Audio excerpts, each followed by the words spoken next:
Hello, আসসালামু আলাইকুম। এগুলো আমাদের ছাদ বাগানের থানতুনি পাতা। আমরা খুব শখ করে পাতাগুলো লাগাই আর খেয়ে থাকি। আমাদের খুবই ভালো লাগা কাজ করে। তো আজকে থানতুনি পাতা দিয়ে চপ করব। ভিতরটা থাকবে একদম কচি, উপরেটা ক্রিস্পি। তো আমি অনেকগুলো থানতুনি পাতা নিয়েছি, সাথে কয়েকটা পুদিনা পাতাও ছিল। বেসন দিয়ে আমি পেঁয়াজ, কাঁচামরিচ, সামান্য লবণ, মরিচ দিয়ে খুব ভালোভাবে যেন চপ করে ওভাবে আমি করে নিচ্ছি।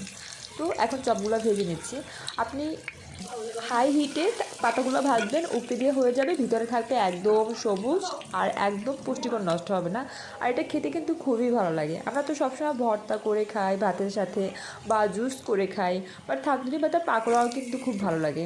আমার কাছে মনে হলো যে এটা খুবই একটা ইউনিক আইটেম, তো আপনাদের সাথেও শেয়ার করি।